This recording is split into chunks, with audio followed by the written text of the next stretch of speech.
The cast of characters in the Formula One paddock is constantly changing. At almost every race, I see new people arriving and others moving on. But there are some constants, people who've seemingly always been there. A new Formula One season begins on the high veld at Kyalami in South Africa. It's all changed for 1993. Alain Prost in pole position, with Ayrton Senna alongside him on the front row. Michael Schumacher and Damon Hill, row 2. Jean Alesi in the lead Ferrari with JJ Leto debuting the Sauber. There's Riccardo Patrese and Mark Blundell in the lead. That rainy day in South Africa was Beat Zehnder's first weekend working in Formula One. The 2022 Hungarian Grand Prix was his 538th race, and he's always worked for the same team.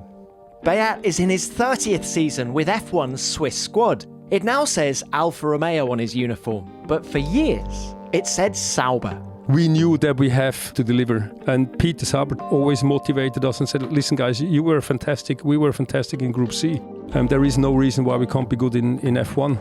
Sensational bit of passing there by Kimi Raikkonen, the Finn in the Sauber. Kimi was exceptional, and the way he looked at you, you had the feeling that if you give him a chance, he's taking it and he makes the best out of it. Charles Leclerc does finish in the points for the first time ever. Probably the most complete driver I've worked with in terms of natural talent. He's going to be a world champion. I'm Tom Clarkson, and Beat's perspective is one of the most fascinating we've ever had on F1 Beyond the Grid. He began as a mechanic on Sauber Mercedes Sportscars, driven by, among others, a young Michael Schumacher. When the team entered Formula One in 1993, it was tiny. It was legendary owner Peter Sauber, Beat, and just 25 others, including the 2 drivers. It's grown to 520 people today, and as sporting director, Beat oversees them all. He reveals so much in this interview, amazing insights into how an F1 team really works, and even why some drivers made it and some didn't. And he's got so many illuminating stories to tell. Sauber's astonishing debut season, a difficult, dark second year in 1994, partnerships with Mercedes, BMW and Red Bull. He was there when Charles Leclerc, Sebastian Vettel and Kimi Raikkonen made their F1 debuts with Sauber, and he's helped the team win races on and off track. We started by talking about his route to a career in motorsport, which was very unusual.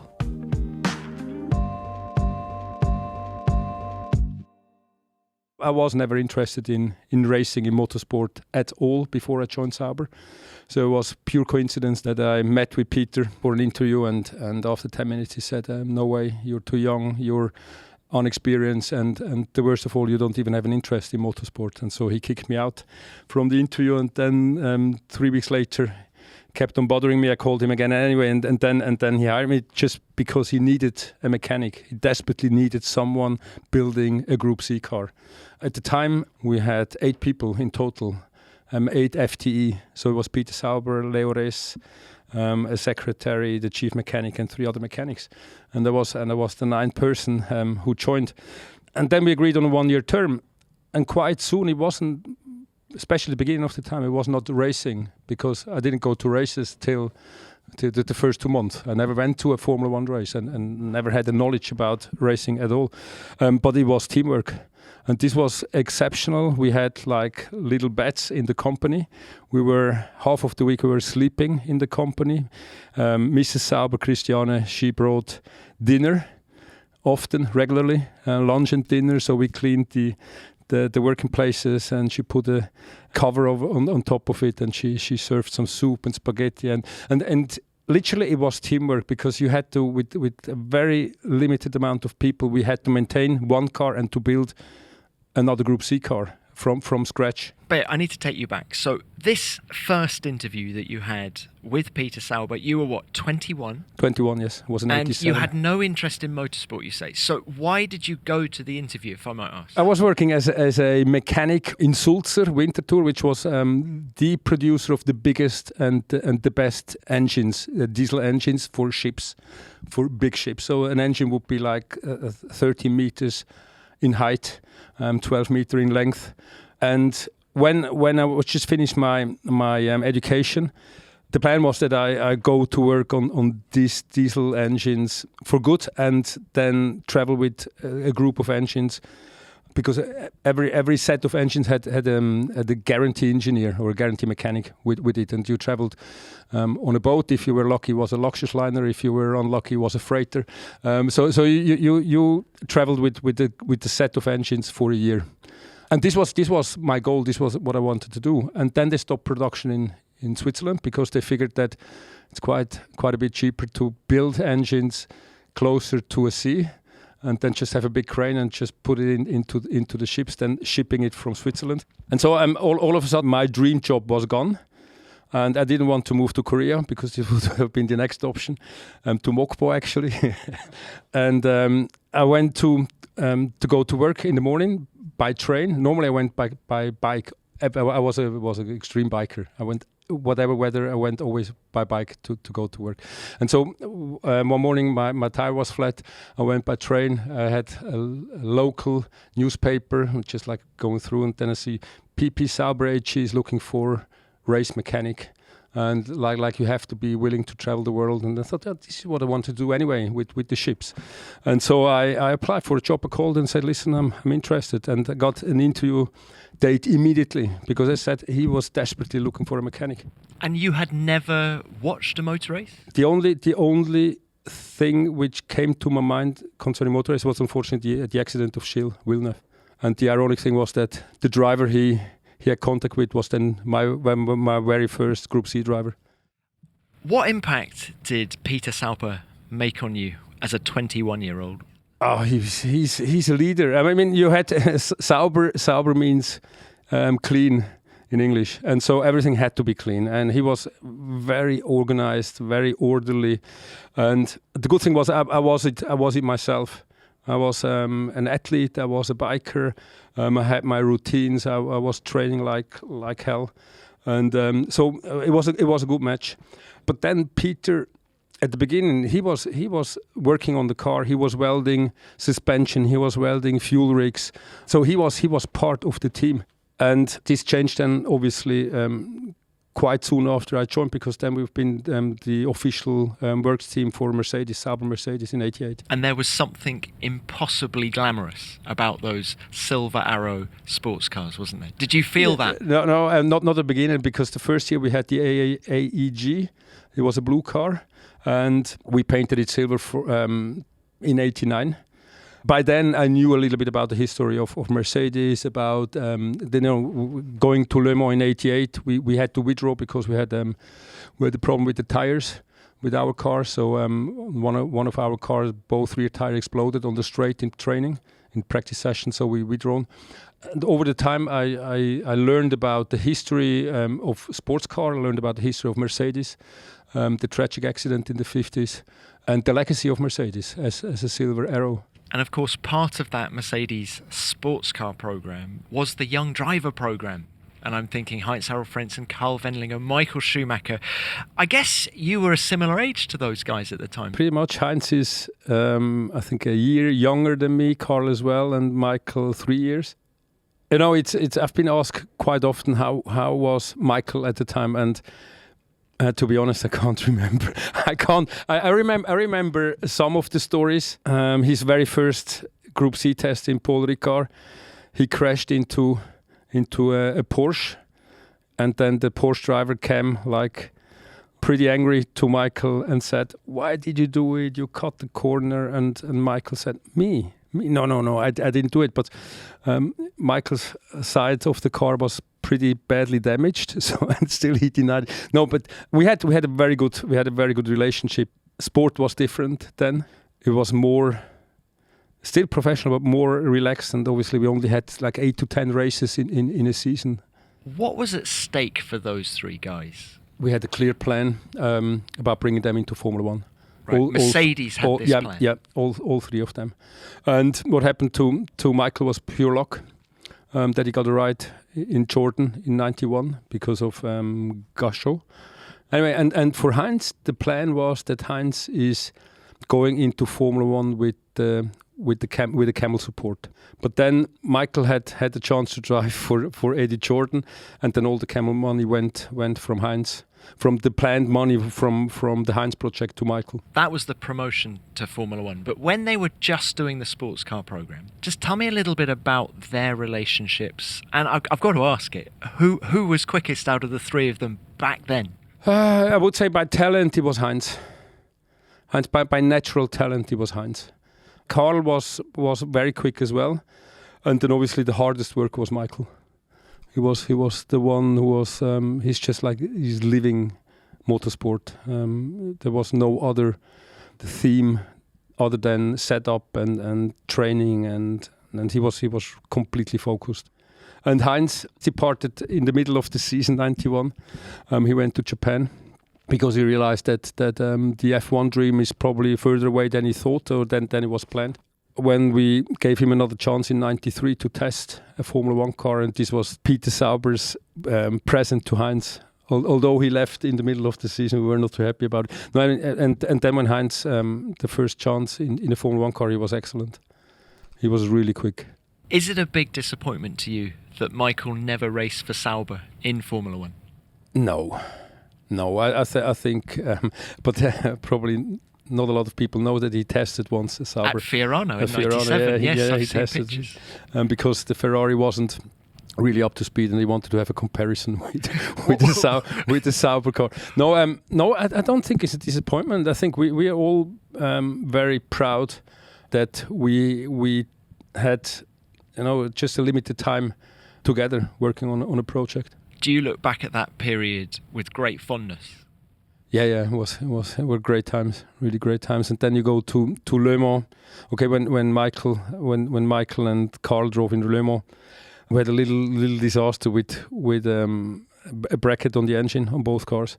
I mean, my car, I was number one mechanic. My car was leading with I think 3.5 laps ahead of the second runner, and on the other car we had exactly the same problem. So a little bracket broke on the engine, and then the alternator belt would go off, and the water pump wouldn't work anymore. We could repair it on Michael's car, but we couldn't repair it on Jean-Louis Schlesser's car. There the engine died on the straight. When did you get the nod then that you were going Formula One racing? This was actually in '91, and this is a little bit part of Sauber's history, that big car manufacturers from Germany are leaving us from one day to the next. The decision was taken, and it was a financial crisis in '91. The decision was taken by Mercedes-Benz that they're not supporting us anymore. And that's why we hired Harvey Postlethwaite, Mike Gascoigne, to work on the project. The plan was to have a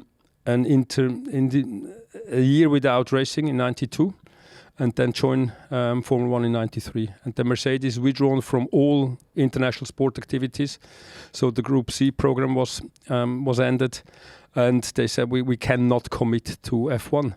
And then it was up to Peter Sauber to make a decision. What are we doing? And we had some other offers, ideas from Mercedes, like a little bit of an AMG project, so designing and pimping up road cars for Mercedes. But Peter Sauber said that if we take the motorsport away from this team, it's like you take the ball away from a soccer team, and it's not working anymore. So it was his decision to enter F1, which was a high-risk decision. On the other hand, later, through his good connections with the CEO at the time, Mercedes, we got financial support. Concept by Mercedes and powered by Mercedes. How much pressure was there on the team as you went into '93?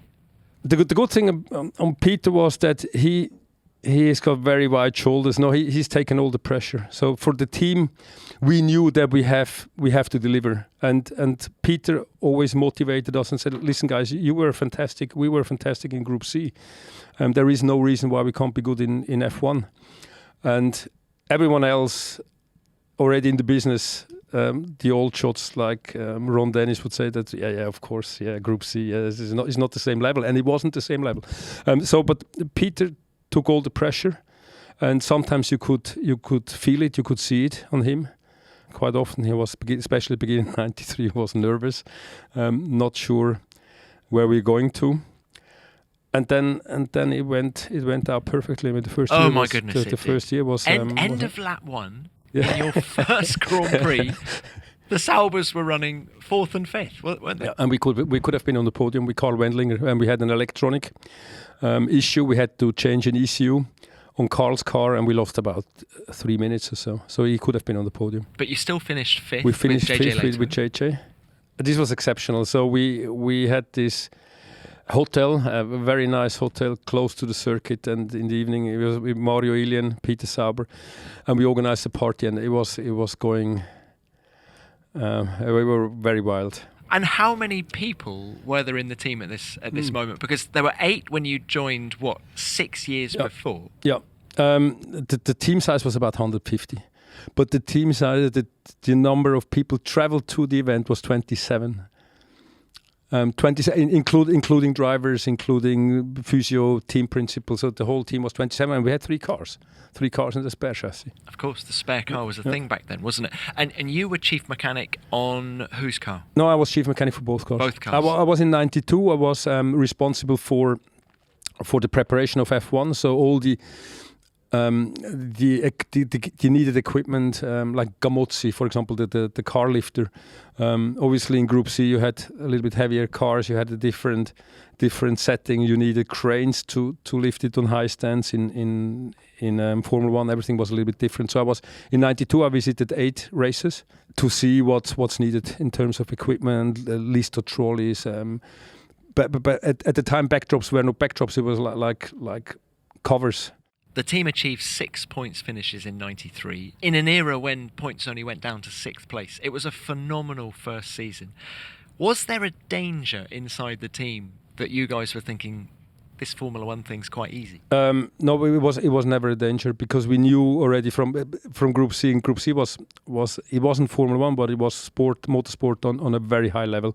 And we shall not forget that in the 90s, Group C was a little bit different than it is now. The WEC is now, because we had Nissan, Peugeot, Toyota, Porsche, Mercedes, Jaguar, Aston, Mazda. So we had big car brands. The competition was very tense, and you had to deliver, and you had to deliver in a professional manner. And so I don't think, just from the working approach on the car as a mechanic, as a chief mechanic, it wasn't so much different.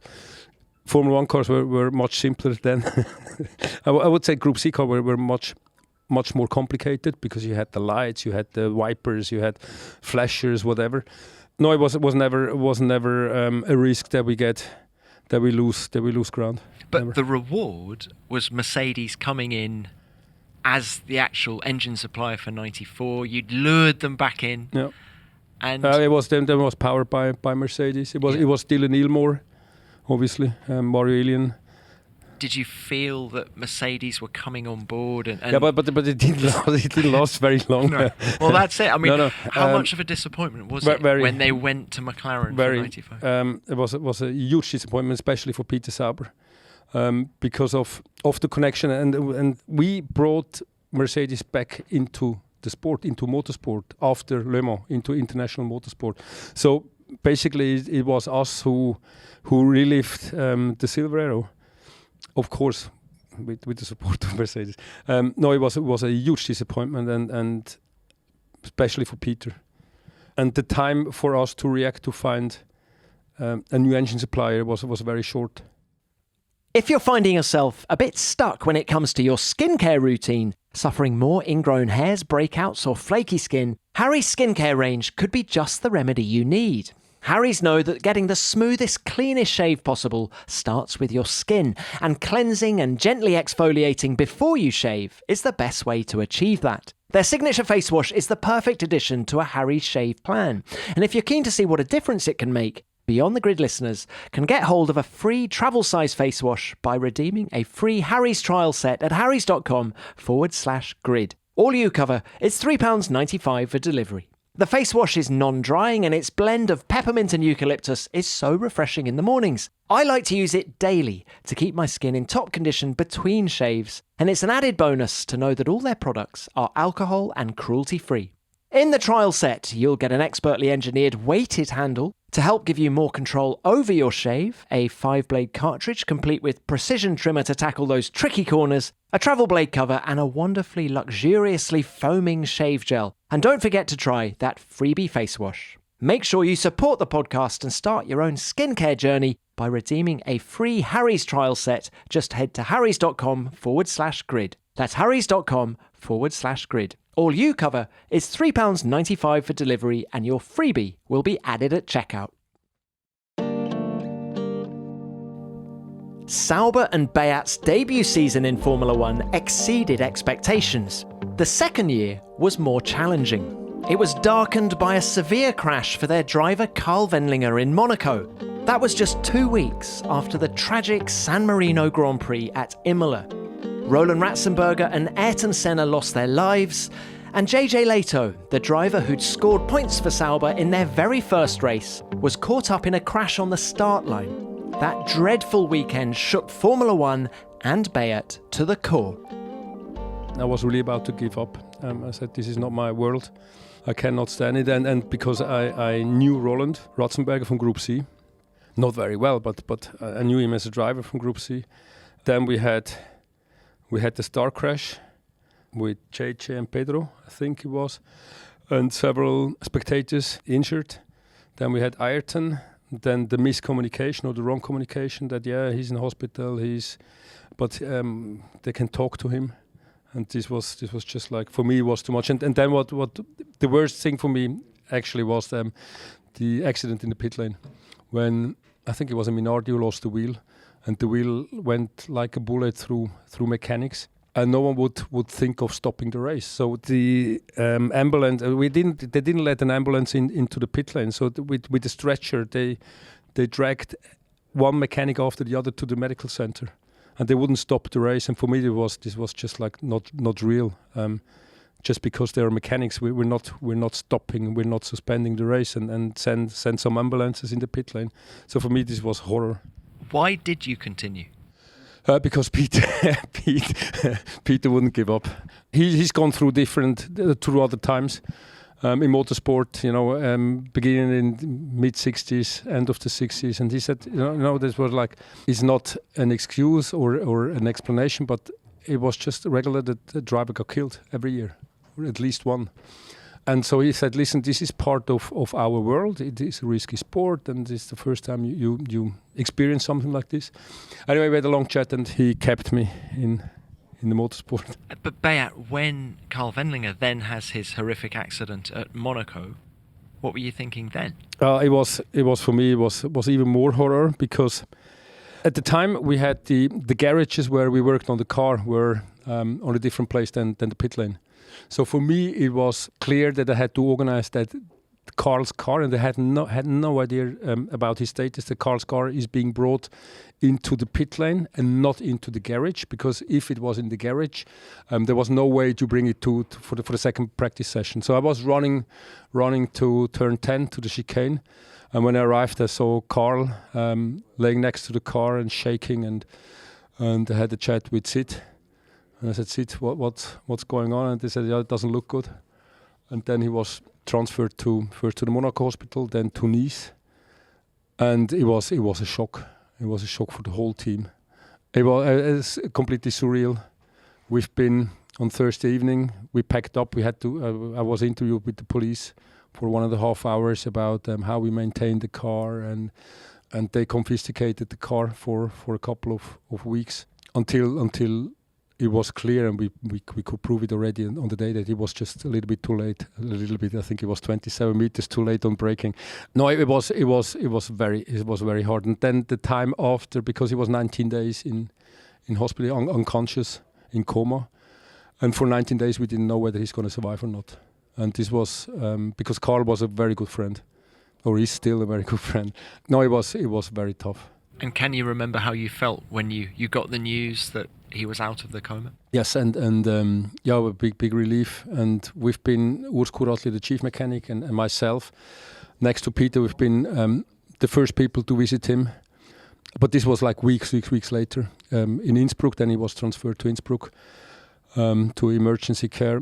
And then we've been the first people to visit him, and it was a big relief seeing him in one piece and in good mood, because when we went up to the floor he was in, we walked to his room and he came out of the room and he just walked past us because and then we think, Jesus Christ, he doesn't remember us anymore, because we knew that he had some when he woke up he thought that he's like 8 years old going for the next kart race, and then he was in half coma again, and then the next time he woke up he thought he's going to be in Hockenheim for a Formula 3 race, so he had like flashbacks. And so when we first time we saw him, he walked past, and then we said, Jesus Christ, he doesn't know who we are. And then he turned around and said, gotcha. It's always tough, especially if it is one of your driver who is involved in an accident. But it's obviously you feel with all the teams, with families, if a driver is getting hurt. And you must have been at Paul Ricard in October when he got behind the wheel of a Formula 1 car again. Yep. Was he straight back on it? I think the weather was wet. No, it was actually, we had two tests. One was in Paul Ricard and then the next one was in Barcelona. And Barcelona at the time had, with the old tarmac, they had like this very little bumps. And then all of a sudden he said, it's not good, I see double. We had to replace him for Japan. And his initial replacement, Andrea De Cesaris, he was so disappointed that we said that Carl is doing the last two events of the season. And when Peter Sauber called him and said, listen, Andrea, could you come to Japan? And then he said, no way, I'm in Malibu surfing. And then we brought JJ back for Japan. And JJ did one corner in the race and then he was out. And then Carl did Adelaide. I think it was Adelaide, but he had a crash on Saturday, if I remember right. And we had to, I think we took him out of the race on Sunday. The crash aside, did you see the same old driver? No, he changed quite a bit. Carl was always one of the most reserved driver. Carl would only talk to the people he knew. And a lot of mechanics, they complained that he's not saying hello in the morning, but he was a very shy person. And after the accident, he opened up completely. He started talking to everyone. So he changed, but for the good. Sauber became the first team to run the high cockpit side. We had huge problems because FIA wouldn't let us run initially. They said there's no way. It's not in the regulation. The template wouldn't fit in. And there was a huge fight, and Peter Sauber said, if we're not running them, we withdraw from the season. For us, it's a safety thing, and we're 100% sure that with the high cockpit side, Carl's accident would have been completely different. What does it say about your team that you fought for safety in that way? Oh, it was necessary. It wasn't. This was the time when I think F1 woke up, but obviously with two drivers killed like 2 weeks before Carl's accident, and then we had in Barcelona there was I can't remember who it was, Monter probably, with his legs out of the chassis, and so we had like 3 weekends in a row which were like very special and very dramatic, and showed us that there has to be that the safety side of the car have to be improved. And because of the side impact and Carl's helmet like being banged to the arm codes, and at the time, and for listener who don't know cars at the time, I mean the cockpit wall was at the shoulder, so the helmet was completely free in the air, and we pushed for it, and for Peter it was very clear we have to do something. And very satisfying for him that it was eventually mandatory. Introduced, yeah. Now let's bring it forward to 1995 and totally different track now. I'd like to ask you about Red Bull. They came on board as a sponsor in 95. How important was that deal to the team? It was very important because we've been drinking Red Bull like day and night.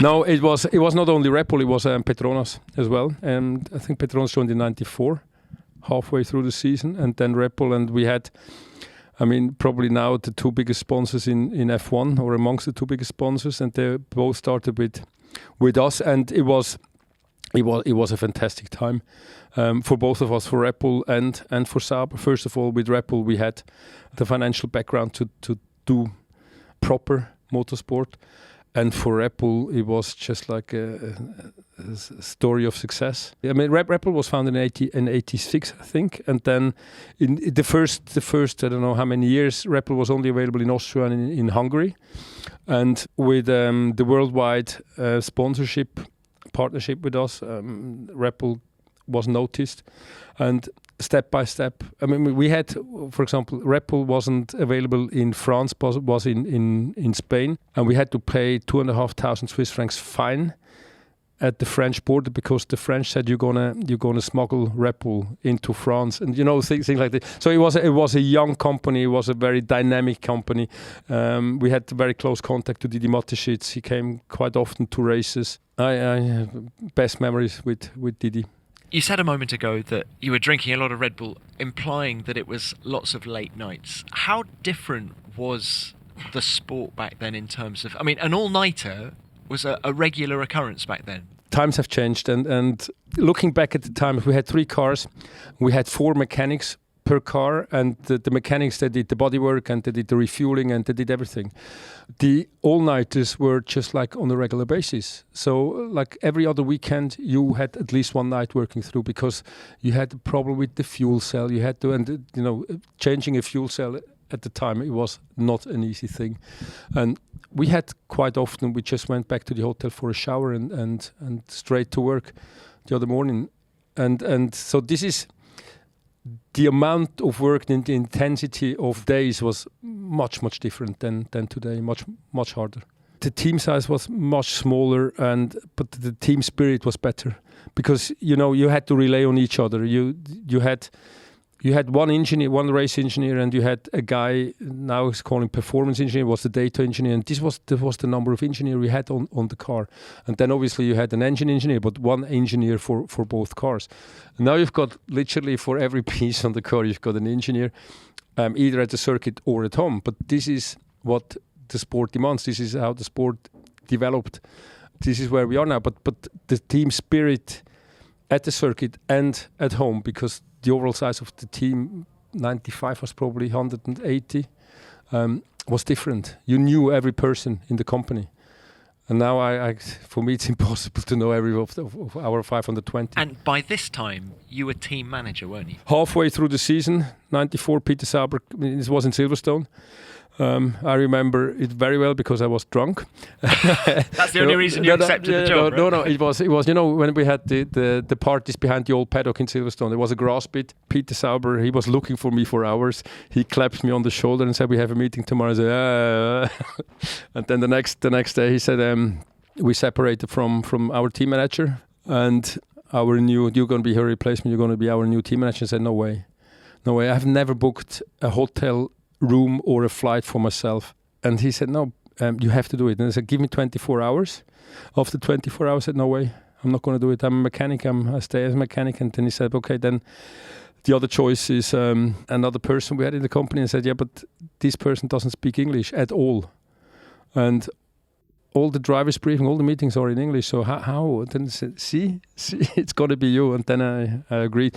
And this was after Silverstone. I was in the end of 94, I was in the morning from 7 o'clock in the morning till 7 o'clock in the evening.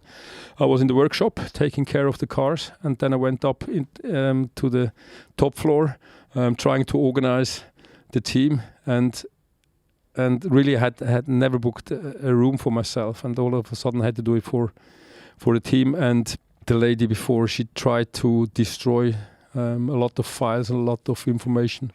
For some races, had no clue whether we have hotel rooms booked, the number of booked, where they were. So I had to figure out everything. Then we went to Hockenheim, and then the Deutsche Post, which were giving the radio license, came to me and came said, where is the team manager? And said, it's me. And said, okay, come with us. Said, you have not applied for license, radio frequency license. So you're not allowed to have any frequency running on the weekend. And I said, but the radio communication, no. Telemetry, no. Just like nothing. And then, the shock was big. In the end, we paid, I think, 15,000 Deutschmark fine for not applying for license, but in the end, we sorted it out. One final thing on Red Bull. Was there ever a chance that Sauber could have become Red Bull Racing? I think so, yes. the whole project followed a little bit apart with Kimi and Enrique Bernoldi, because Red Bull was pushing for Enrique. Enrique was in Formula 3000 in the year 2000, and Peter Sauber asked me to follow him throughout the whole season. And I was sitting on the pit wall every race, every Formula 3000 race. And I wasn't really sure about his motivation. Why did he want to be a Formula 1 driver? Was it because he wanted to have free entrance in the biggest clubs? This was a little bit my feeling. And then for whatever reason, Peter Sauber gave Kimi a chance to test, and we still can not recap or explain why he did it, because normally you're being approached by driver managers saying that we've got the biggest talent in the next decade on the contract, so give him a chance. And then when we took the decision that we're going for Kimi instead of Enrique, I think this is where the whole idea of being Red Bull Racing ended, because this was when Didi, who were main shareholder of the company, withdrawn from the company and sold his shares to Credit Suisse. Right, it's interesting you mention Kimi, because I'd love to talk about 2001, your most successful season as an independent team, finished 4th in the World Constructors' Championship. Who alerted you, or Peter Sauber, to Kimi Raikkonen? So Robertson, Dave and Steve, they went, and Peter about Dave, Peter is always saying this is a carpet dealer. It's not like you're going and you bargaining about things. No, it was, and still, if you ask Peter now, there is no explanation why he gave Kimi a chance to test. And Mika Salo helped a little bit as well. Mika Salo, we knew after the summer break that he's going to join Toyota and he's going to leave, and he had a chat with Peter Sauber as well. So it was the Robertsons, and then Kimi tested in September in Mugello. And you were there. How impressive was he? Not very from his physics, but what would you expect from a driver coming from Formula Renault? So what we've done with him, we did like 3-4 laps, and then he needed a break for 15-20 minutes, and Joseph Leber was there treating his neck, to give him a chance to do as many laps as possible and sensible over the 2-day period. And I wasn't. There is a story that Michael came and said, "And who is this driver? And you have to sign him." I wasn't there when. If the story is right or not, I don't know. Peter had a chat with Michael, but he was up to speed from beginning. No, he was comparable with Dini's. He was exceptional, and his comments. He didn't talk a lot then. No, his comments was, "I can do better. I can do better." No, he was impressive, and the way he looked at you, and you had the feeling that he if you give him a chance, he's taking it and he makes the best out of it. Sensational bit of passing there by Kimi Raikkonen, the Finn. He's only 21 years old. There he is in the Sauber. Sauber, a great job with their drivers in the points. 4th in the Constructors' Championship. So, Beyer, how much of a surprise was 4th and 6th in Melbourne? The whole year was a surprise, and the whole year was evolved in something completely unexpected. We had a lot of good races. The car was excellent, and then you had two drivers who were pushing each other. I mean, Nick a little bit upset that he didn't get the McLaren drive. The year before he was with Prost, and before he was for McLaren in Formula 3000. But they were pushing each other, and we had a very good time together. Did you regret letting Kimi go at the end of the year? We didn't let him go. We had to let him go. I think if you ask Kimi, there was no option. No, he made it very clear. We had a bulletproof 3-year contract with him, but he made it very clear that he's rather going to stop than carry on. Either he's going to join McLaren or he's going to stop. He made it very clear. And there was a certain financial incentive as well. There was for Peter. with the financial. I don't know how much it was, but with the financial incentive, we started building our wind tunnel, which is still operating today. It's still one of the state of the art. When you stop and think about how much of your time is spent on the internet, whether for work or personal affairs, it can be shocking to think that every site you visit, video you watch, or message you send is at the risk of being tracked and data mined. Big tech is more powerful than most countries, and they profit by exploiting your personal data. When you consider that a single company controls 90% of internet searches, runs your email service and can track everything you do on your smartphone, it makes sense to ensure you put a layer of protection between your online activity and these tech juggernauts. And that's where ExpressVPN can help. When you run ExpressVPN on your device, the software hides your IP address, which big tech can use to identify you, and this makes your activity harder to trace and sell to advertisers. ExpressVPN encrypts 100% of your internet data to keep you safe from hackers, and it manages to do all of this without slowing down your connection. And what's really great is it's so easy to use and get started. Just download the app on your phone or computer, tap one button, and you're protected. So stop handing over your personal data to the big tech monopoly that mines your activity and sells your information. Protect yourself with the VPN I trust to keep me safe online. Visit expressvpn.com/grid. That's expressvpn.com/grid to get 3 extra months free. Go to expressvpn.com/grid right now to learn more. Time to talk more about drivers. We'll get on to Felipe Massa and Charles Leclerc shortly, and there's more to come about Kimi Raikkonen. But I asked Beat about the other 2 world champions he's worked with. Jacques Villeneuve was the second, and Beat's take on him might surprise you. The third champ is Sebastian Vettel, who drove the BMW Sauber in tests, in practice sessions at the end of 2006, and in his Grand Prix debut in 2007. Beat was there for those early tests, and he remembers Seb struggling at first. When we tested him in, I think it was Jerez, the first time I was sitting in our car. Before he had a test with Williams, he was slowy, so meaning that he needed quite a bit of time to adapt to changes, track changes, grip changes. We had, when he was a little bit damp and dried out, he was a very slow learner, and let's say the first couple of tests I wasn't so impressed about him, but then he opened, I don't know what he opened, but anyway, and we gave him the first P1 session in Istanbul, and he put it on with the quickest time. Of course, it was low fuel level and the super or the extreme soft or whatever we had, but still you had to do it. You had to set the time, and he developed himself during the practice session, during all test sessions, massively. Again, if you look at his very first, his first complete season, 2008. I mean, there is a joke. We had almost a running gag that if there was a start accident, Sebastian was always nearby. So he was involved quite a bit. And then again, after he won Monza, the world has changed for him. The level of confidence you get with a race win, I think, must be extreme. Did you see similarities between Sebastian and a young Michael Schumacher in terms of work ethic, how they approached things? Sebastian was a kid by then. Michael was 20 when he joined Sauber. Sebastian as well, but Michael was much more mature in his age than Sebastian was. Sebastian was really like a little kid. No, I didn't think of similarities of the two of them. And the third world champion that's raced for Sauber, Jacques Villeneuve. Yep. 2005, he did the whole season, half of 2.6. The results didn't stand out, but what impressed you about him? First of all, that we were able to sign a world champion. I mean, this was a thing at the time. This was a thing that Sauber is having a world champion on board.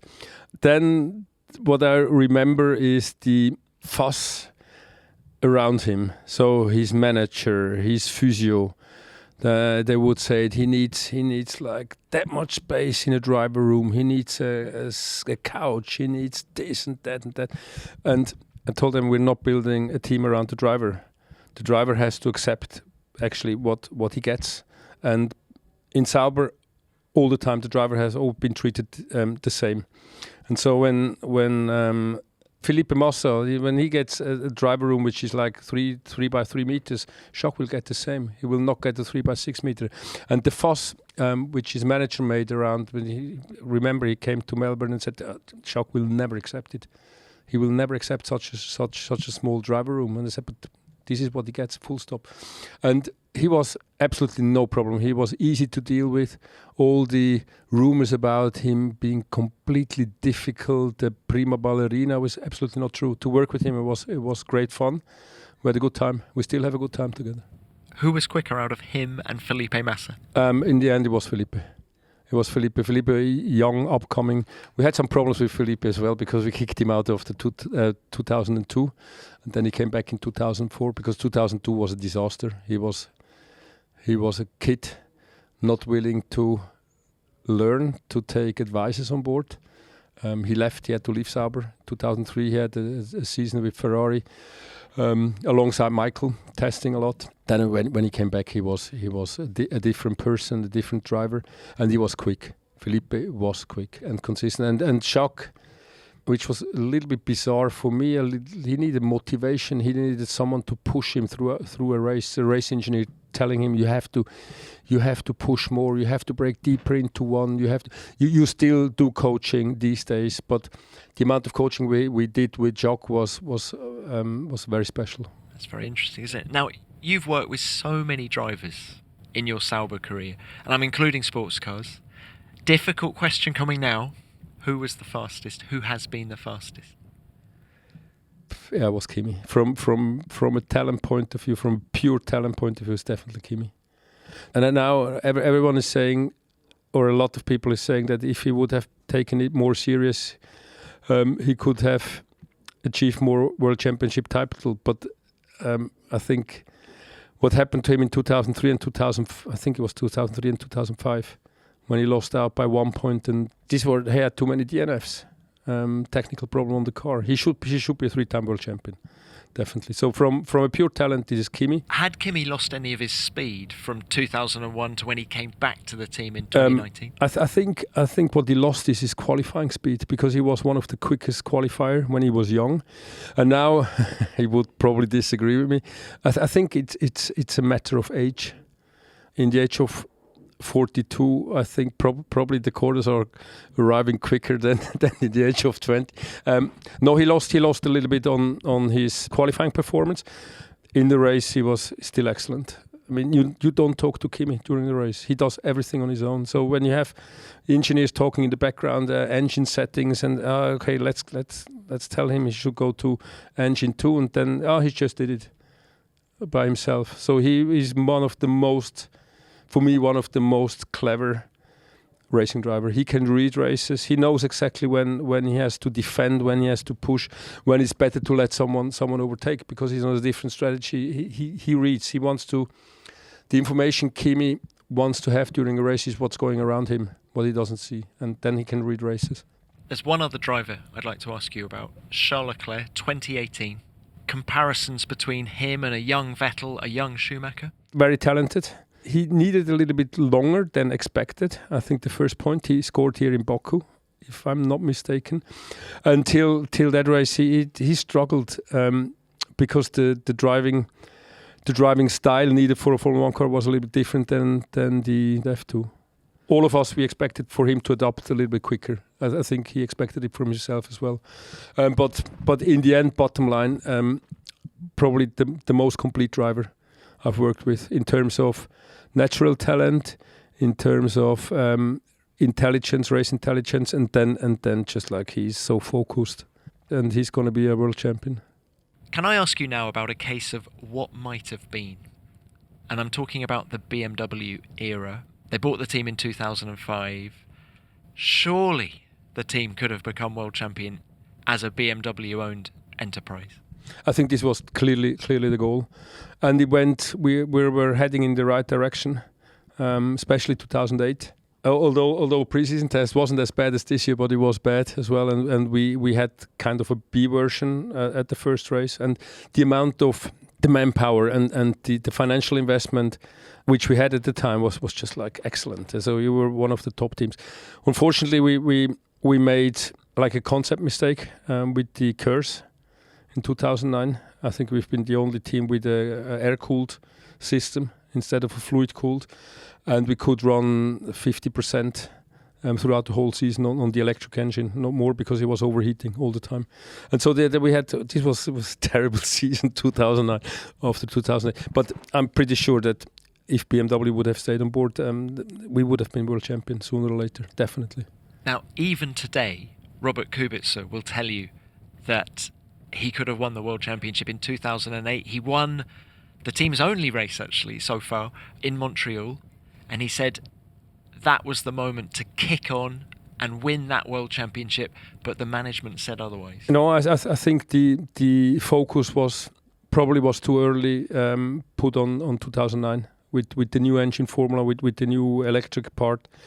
Probably he was right that we should have invested more towards the end of the season in 2008 in the current year. But on the other hand, and now Robert would disagree as well, the win actually was Nick's win in Montreal. Nick had to let Robert go because we were on different fuel strategy. But if Nick would have blocked Robert a couple of laps, I think Nick could have won the race. So it was a team decision. Well, I'm looking forward to your next meeting with Robert Kubica. He knows. But Beat, I must say though, it was wonderful to see Robert win that race after his horrific accident at the same track the previous year. Absolutely, it was. It's always great. It's always great to win a Formula One race because we only won one race. It was a very exceptional weekend, especially because it was a 1-2, and with Robert we measured the highest heart rate ever in a Formula One driver. It was above 200. But this was when he stepped on the top podium, not driving. When he was on the top of the podium, it was really good. I had to organize a party in the evening, a short notice party. I had to find a restaurant for 100 people, and it was very good. Happy days. Less happy days, of course, is when BMW pulled out at the end of 2009. They weren't the only ones to pull out that year, of course, but how much warning did you get? No, zero. But not even Mario Tyson was informed. It was in June or July, I think, when they announced it. But Peter Sauber and Mario Tyson was informed the day before the announcement. The guy who was behind the F1 project was Dr. Panke, the CEO, and then he was the CEO. He retired. And then it was Mr. Reithofer. And we had another financial crisis. F1 wasn't so popular. We had other incidents with the president of the FIA and things. I think Dr. Reithofer was more like interested in horses and golf. And so I think they shifted the focus. But I cannot tell for sure. But there was zero warning. Then we had a difficult time because we had a company interested. Then when it turned out that it's not real. Then we had another problem. We didn't get a license from the FIA because the license was given to US Grand Prix. And FIA, they assessed the US Grand Prix company and they came back and said it's legit and they have the personnel and they have the machineries and they have everything. But in the end, nothing was there. Just a little bit. And we had to fight for, first of all, to keep the company alive. Peter Sauber bought the company back. How close did you come to going under? Oh, it was very close. Was extremely close. Without Peter stepping in and buying shares back? At the time when the company was sold to BMW, 67% of the shares were Credit Suisse, 33% were with Peter. And the deal was that Credit Suisse keeps on stickers, logos on the car, and then over the 4 year they turn over the shares to BMW. So in the end, bluntly saying that Peter Sauber, with the 33%, the revenue he's got from the 33%, with the 33%, he had to buy 100% of the company back. It wasn't cheap because meanwhile BMW invested a lot in the facilities. We almost doubled the working space in the time, and it was extremely difficult. First of all, to convince BMW for a deal, but there I was not involved at all. So this was Peter and Monisha, and then to get the license from the FIA. And I think till January we didn't have a license. So even though the company was kind of safe, we couldn't compete because there was no license. And then this was one of the hardest time for Peter and for me as well. We had to let go 250 people. We had almost cut the size of the company in half. And this was hard because you had mechanics which were there for years and years and years, and their families, and you have to tell them, sorry, there is no space for you anymore. How much help was Bernie Ecclestone through all this? I don't know. I was not involved in that. No, it was the first year when, if you look at the car in 2010, there was Bridgestone. I think pretty much the only sticker on the car at the time, because we had to do it contractually. But it was a plain car, no logos. So someone must have helped. Do you think Bernie liked Sauber full stop? Do you think he liked the fact that there was a Swiss team in Formula One?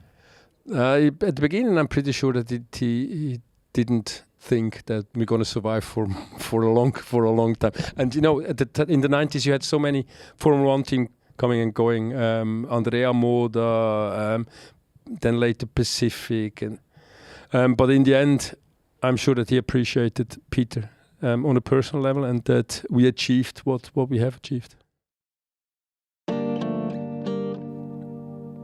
If you were to map out the location of current Formula One factories, you'd notice a trend. 7 of the 10 are in the UK. Motorsport Valley is where you'll find Red Bull, Mercedes, Aston Martin, McLaren, Williams, even French team Alpine and US-owned Haas are there.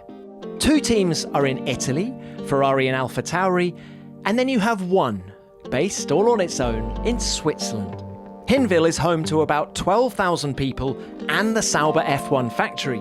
It's now the base for Alfa Romeo. Hundreds of snow-covered mountains and hundreds of miles separate the team from the rest of the F1 world. Beat says the team's unique location is sometimes challenging, and not just because of the long journeys to racetracks. Prize money is paid in US dollars. Let's say in the 90s, when you get 30 million US dollars, it was 45 million Swiss francs. And then the exchange rate changed completely. And now if you get $50 million, you got less than 45 million. So this was one of the points which made it very difficult to do motorsport out of Switzerland. And then salary level are extremely high in Switzerland. So you have to manage your money in a different way. It was not always easy to be attractive for English engineers. But then again, if you look, we have so many engineers, UK citizens, which are working for us for 20 years, 15 years. But you know what they describe Sauber as? They describe it as a trap. I've talked to the guy. They say you come to Switzerland and you never leave. Yeah, because it's such a beautiful place to live. You have two types. Either you leave quite soon because you Swiss people are very reserved. You're not just like invite people to your house, which you don't really know. So it's very reserved. And either if you're not getting connected, especially if you're moving to Switzerland with your family, with your children normally they don't have problem to get connected. But if a wife doesn't get connected, if she doesn't find anyone, then you have the two groups. So one group is leaving within a year or two because they don't like it. But most of the guys, the English guys who joined Sauber, they're still with us. It's a trap. because the fondue is so good. Of course, Peter Sauber, he buys the shares back, but then he does eventually sell to Longbow Finance in 2017. Do you think it was a wrench for him to sell? How much does he miss it? He had to sell. It's quite simple. He had to sell. We had some very dark years in terms of financial situation. The biggest problem was changing from a V8 to a V6. The V8 was probably 3 times cheaper in leasing fees than the V6. And this was like, if we're talking about 12, 13 million a year difference. And as a small team, as a private team, it was just impossible to recover it with sponsors. And this is when the bigger problem started. Leasing fee for the engine, for the gearbox was so exorbitant. What this highlights is just how many different areas you are having to deal with on a daily basis, Beat.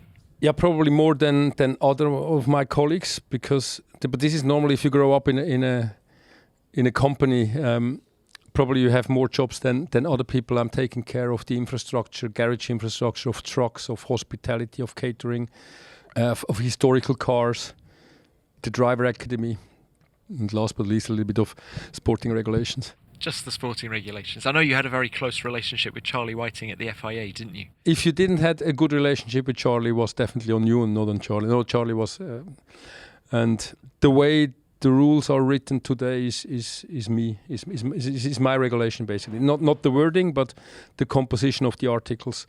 And I went to Charlie, I think it was 2013, and said, Charlie, the whole structure doesn't make sense. We jump from race start to tire test to driver's briefing, and we should arrange it in a more logical order. And then he said, Beat, if you want to do it, go ahead. And I said, here it is. And then he went through it, and then he said, this is a fine piece of work, and congratulations. And then we adopted it. Why have you remained true to Sauber all of these years? Because I'm sure there would have been offers to join other teams. Yeah, I had a few offers, but the timing was never right.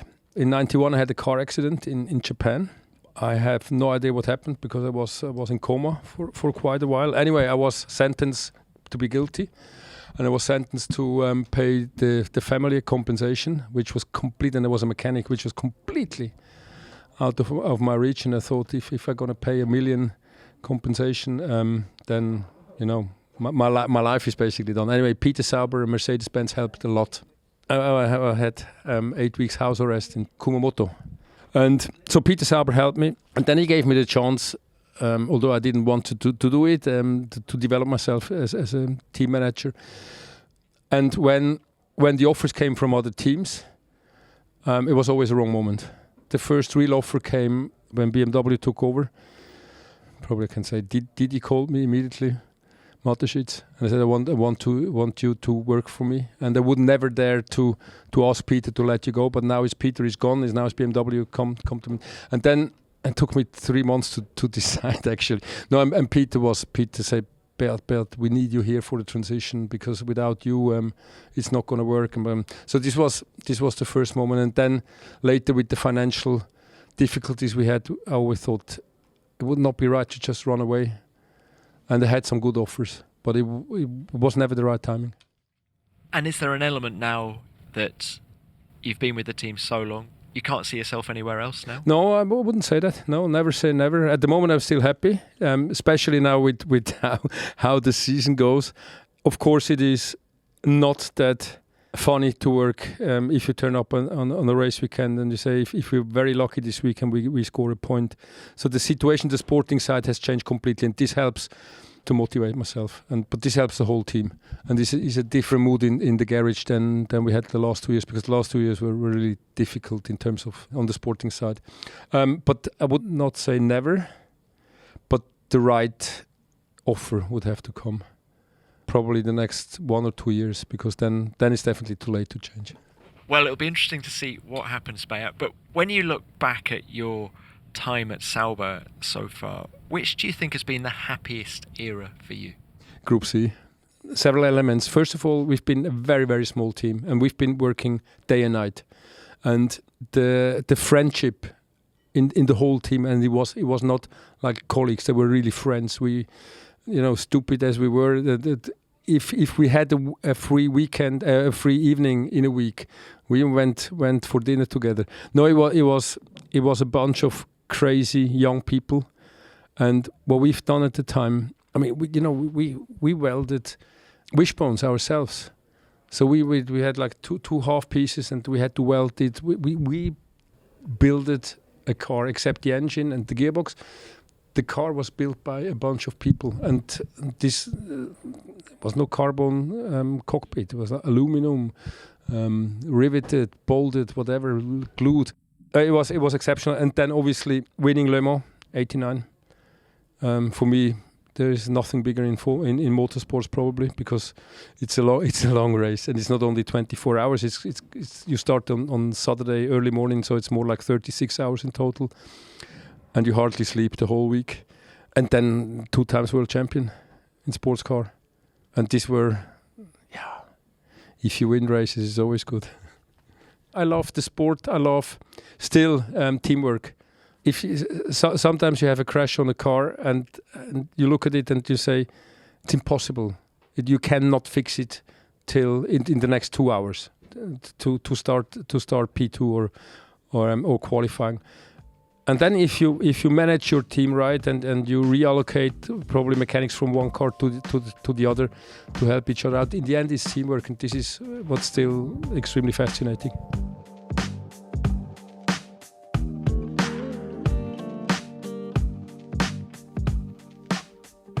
Beat is an extraordinary man who's had an extraordinary career in Formula One.